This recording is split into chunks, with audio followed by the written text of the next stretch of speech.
Have a seat right there. Thank you. Wow, look at those dogs. Does someone here like Dobermans? Yes, that'd be me. I've always had Dobermans. Trained them too. Although I don't have one right now. I got my eye on one. That's all we need right now is another mouth to feed. Yeah, my dad always had purebreds. We can't afford one right now. We just have a little mutt from the pound, but he's a sweet dog. Yeah, I like having a dog around, you know. Helps you move these old bones, get out on walks, stuff like that.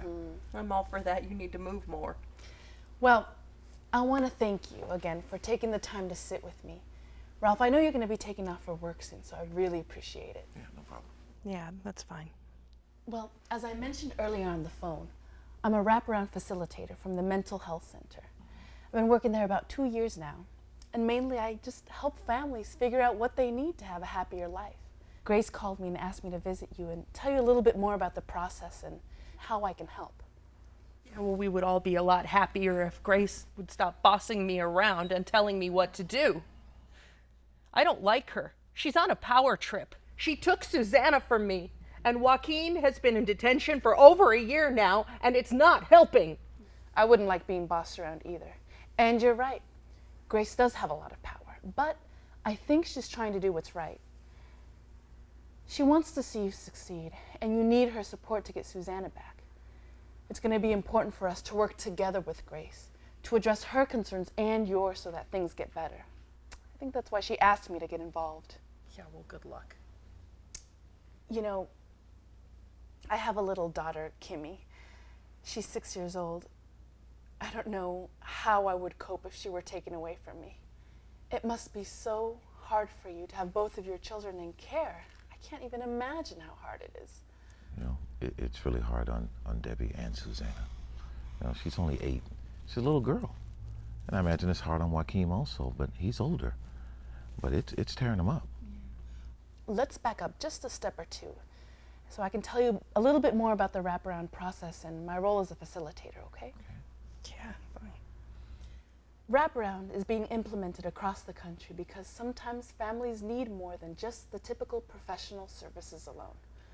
Many families, I'm guessing close to 500,000, are experiencing a lot of success with wraparound. Families very similar to yours. There's some important things about wraparound that make it different. First of all, the core of wraparound is that things get better for you and the support you need to make that happen. It's as simple as that. What do you want for your family? And what support do you need for that to happen?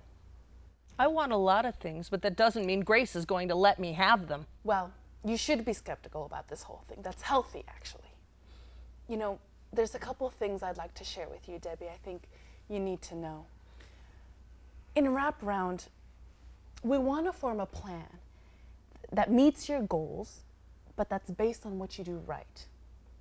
I'd spend some time learning about your strengths as a mother, about Susanna and Joaquin's strengths, what you like to do as a family, what you like to do for fun, stuff like that.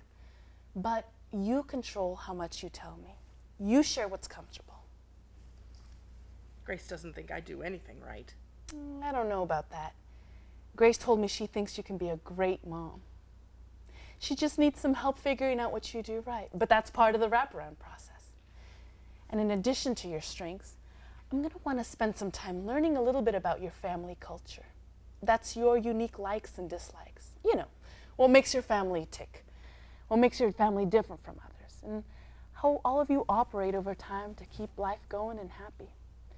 So we'll take our knowledge about your strengths and what we know about your family culture and form a plan to meet your major needs and overcome the challenges that you think need to be addressed.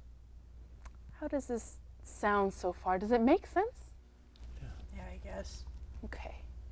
Ralph, what do you admire about Debbie? You know, what's something about her that you think is pretty cool? Okay, you heard the lady. Say something nice or else. Well, geez, I don't know. She hasn't given up on her kids. She's hung in there. And she's really strong that way. Very nice, Ralph. Very good. Well, that's kind of what we do in the strengths discovery part of the process. Oh, and one more thing.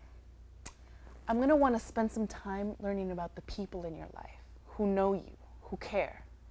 You know, like extended family and friends. People who've been there for you in the past, who've supported you. We know that it takes a lot more than just professional support for families to be successful. So the people in your life, plus the professionals, are formed together in a team called the wraparound team.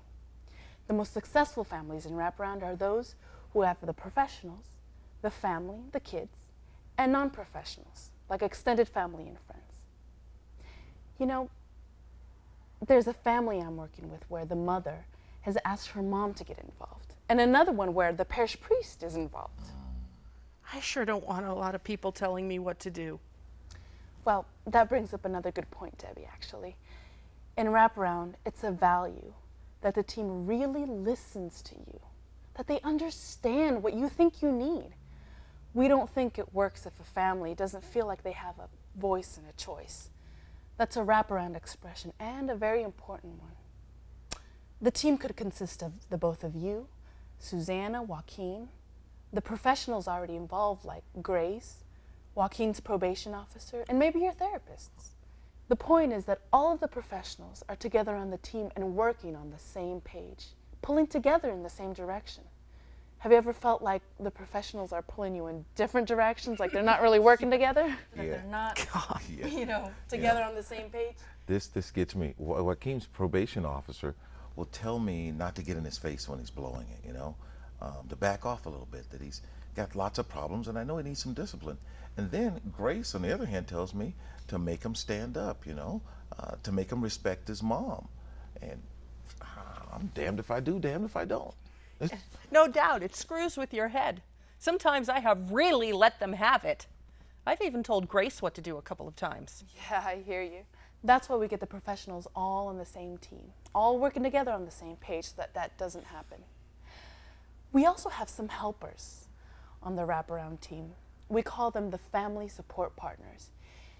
These are all parents of youth who've been in trouble or have had some other kind of problems, and they've all been either through the system or they're still in it. And they offer families a lot of support, and they're available to come into the family meetings and assist so that the family's voice is heard, your voice. You know, Debbie, I think you'd have a lot in common with Connie. Families who know her tell me they love her. Maybe you'd like to meet with her at some point? Yeah, maybe, I guess. I'm not really getting along with my family right now, my mom or my sister. My dad's dead.